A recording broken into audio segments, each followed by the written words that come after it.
Hello, good people. I hope that you are doing well. Here are a few companies who are mandating in-person work, okay?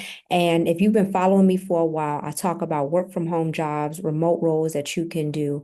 And I will say this, a lot of these companies who say, listen, we're never going back into the office, a lot of their views have changed. A lot of leadership has changed. So we're going to dive into what companies are saying you have to come back and what that looks like for you.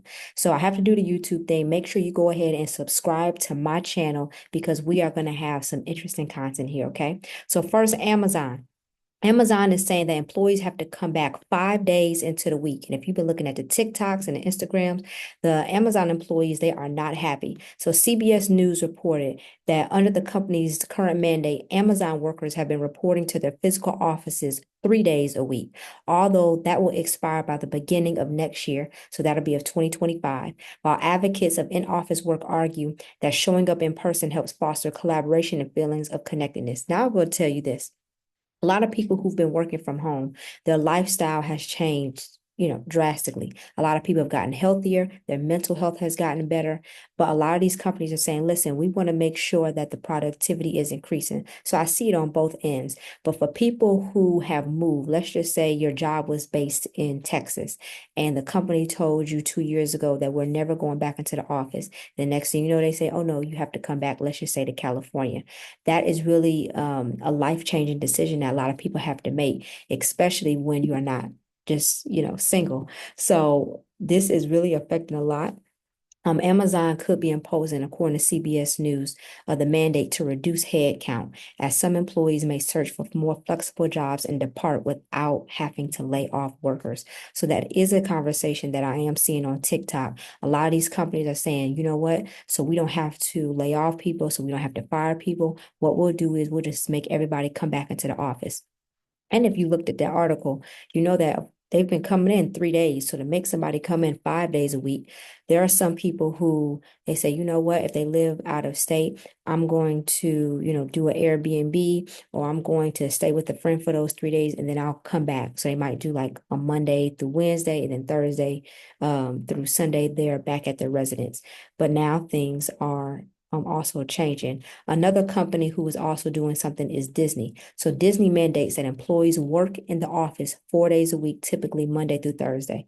The CEO, Bob Iger, says in a creative business like ours, nothing can replace the ability to connect and observe. I would say this, especially with creative jobs, you want to have people I would say at least once a month to connect because when you get to brainstorm, you get everybody together, the synergy is really there. Now, I also see the other side when people are saying, listen, Kamara, we've been doing this for 4 years and productivity and sales have went up. So I would take the route that a lot of the Amazon employees are doing, and I would actually propose some different forums to see what you all can work out. Another company is JP Morgan. So JP Morgan CEO Jamie, I think his name is Dimon or Diamond, is a staunch advocate of in-person work and once blasted remote work, according to CBS News, as a policy that does not work for younger people. It does not work for those who want to hustle.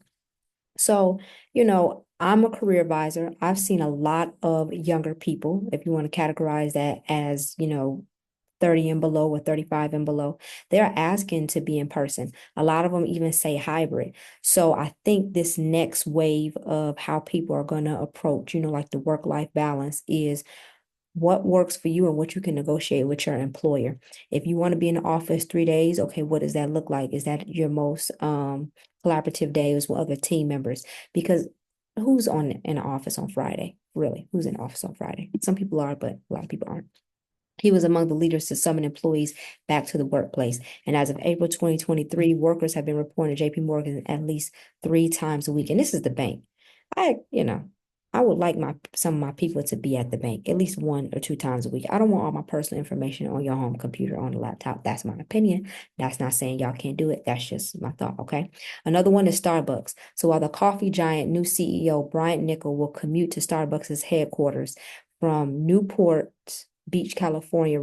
I'm sorry, he will commute to Starbucks Seattle headquarters from his Newport Beach, California residence. Most other workers live in closer proximity to their offices. So you have somebody who's going from California all the way to Seattle, and Nicole is not exempt from following the mandate according to the company. And then these are two that really surprised me, okay?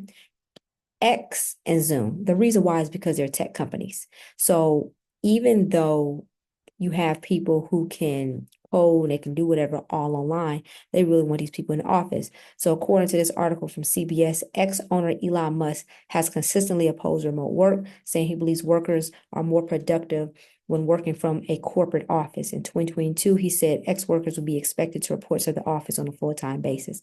And then last but not least, this is the one that trips me out. Zoom. So Zoom is requiring that all of their people report to the office at least 2 times a week. But if you remember, everybody went from Skype to Zoom because Skype could not hold the amount of people, like the influx amount of people during the pandemic. And the next thing you know, Zoom was like, oh, okay, we can work from anywhere. But now they're saying they want them to come into the office, and that's a tech company. So, according to CBS, the mandate applies to roughly 7,400 workers who live in a Zoom office nearby, the video conferencing platform said at the time. That's a lot of people. So I need you to comment below. What do you think? Should workers have to come in 5 days a week? Should they be offered a hybrid schedule? Should it be dependent on if the person is single, married? Some people can say that's discriminatory, that's showing bias, but I need to hear from you in the comments.